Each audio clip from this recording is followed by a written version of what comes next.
This money was squandered, sir. I call the Honourable Dr Nick Smith. Mr Speaker, what sort of planet is New Zealand First on when the government announces additional money to reward lead teachers and expert teachers, and they describe it as an attack on teachers and makes analogies with dictatorships around the world? They truly are on Planet Winston. Mr Speaker, the contrast today between National Labour and the Greens could not be clearer than from this afternoon's debate. Prime Minister John Key has set out a clear, a balanced and an affordable plan for our country, a plan that's about balancing our books, a plan that's about driving for excellence in education, a plan about rebuilding Christchurch, about growing businesses and more jobs, about reducing crime and improved road safety, about making houses more affordable, about a world-first health system, about more operations, about improving immunisation, Order. Just remind the member he can't bring me into the debate. You can't say you, because it refers to the Speaker. And Mr Speaker, about better health care for our country. And it's about sensible, practical environmental policies that I also want to talk about as Minister of Conservation. Labour's latest leader's speech shows that they have learned absolutely nothing from their big spending, their big taxing and their anti-growth time in government. I did not hear in that Labour leader's address a single sentence about how we might grow the economy. You see, members opposite are all about spending our wealth rather than the focus on how we created it. I loved Labour's notion of saving, with this dropping the dopey idea of removing the GST on food and removing the $5,000 tax-free zone, saying, oh, we've saved $1.5 billion that we can now spend on their baby bonus. Well, this is like me, Mr Speaker, telling my wife that I've decided not to buy the $1,000 flash suit, but I'm going to spend the $1,000 on some fancy gushy shoes. Yeah, that's right. I've saved it. I also fret when Labour now tells us that families are in poverty if they're earning less than $150,000 a year. We're going to have a baby bonus for a very fertile member like Jamie Lee Ross, who's expanding his family. Now, Jamie Lee Ross is a wonderful father, but I'm sorry, members on this side of the House don't think we need a baby bonus for backbench members of Parliament, actually aspiring backbench members of Parliament. We're on track for a surplus by the slimmest of margins, and we certainly don't need handouts of that sort. We will go straight back into deficit and debt, the pattern of Labour governments. And let me challenge Labour's claim that this government has done nothing for those families that are doing it tough. Well, let me take them through it. This government has a very proud record. Take warm and dry homes. Yeah, that's right. In 2013, we completed our program of insulating every single state house. Every one of those 69,000, and for the New Zealand First benefit, that was not part of the Confidence and Supply Agreement from 2008 in respect of the Greens. That was about another program, and that was for 300,000 homes that we have insulated. Now, let's ask the question. In the boom economic times, in the 9 years in which Labour had their hands on the purse strings, how many homes did they insulate?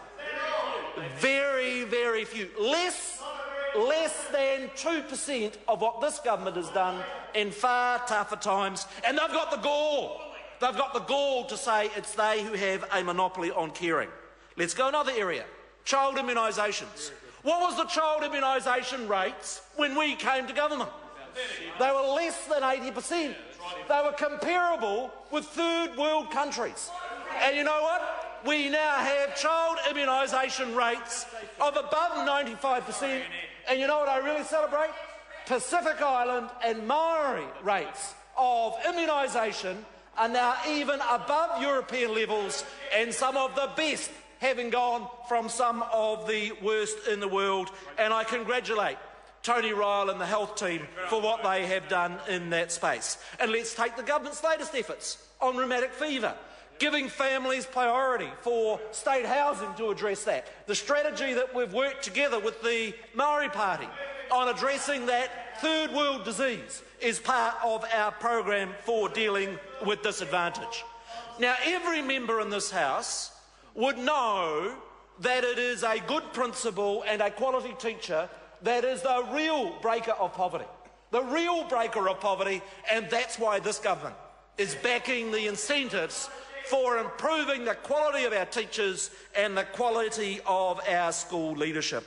You see, Mr. Speaker, there isn't a monopoly on caring on this House. What there is a party over there that's hell-bent on giving a hand out, when we on this side are hell-bent on giving a hand up, and that will long be the case. Mr. Speaker, I want to talk about housing. Let's first get the record straight. All of the measures of housing affordability show that houses today are more affordable than what they are after the 9 years of the Labor government. Really? The truth is, house prices doubled during Labor's time. Interest rates went over 10%, were over 10% when we came to government, and that had a really tough impact on New Zealanders aspiring to own their own home. We've got a program last year that we've been really getting momentum about, freeing up land supply with that Housing Accords and Special Housing Area Bill. We've already, through that legislation, approved 15,000 new sections in the City of Auckland, and we now have work underway on accords with Christchurch, with Wellington, the Bay of Plenty and other communities. We've got the bill before the House dealing with those infrastructure costs. Actually, an area that's gone up more than any other part of the cost of the House are those council development charges, and we're fixing that. We've got the work progressing on the materials cost, which is going to be delivering and bearing fruit this year. The work on sector productivity, the work that my colleague Maurice Williamson is doing on compliance costs, and if there's any of those initiatives that excite me, it is the online building consent service that has huge potential to make a difference. And Mr. Speaker, let's look at the results. Last year, listen to this, last year we built more than 20,000 new homes. That is the most in more than 5 years. That is evidence that this government's housing policies are working. I went back through the stats. There was a bigger growth in the number of houses from 2012 to 2013 than any year on history. A bigger growth in the number of new houses. But it's more than that, Mr. Speaker.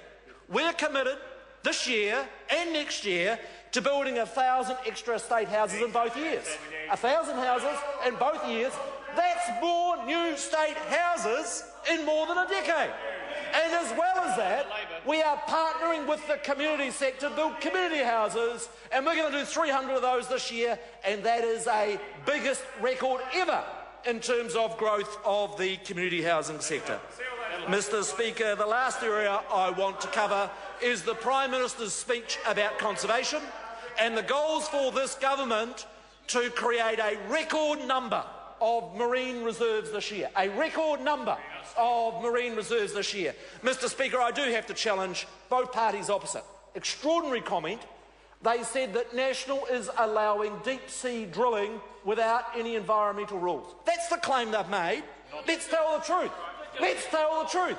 The reality is, during the last Labor government, there was deep-sea drilling with absolutely no environmental rules in the exclusive economic zone.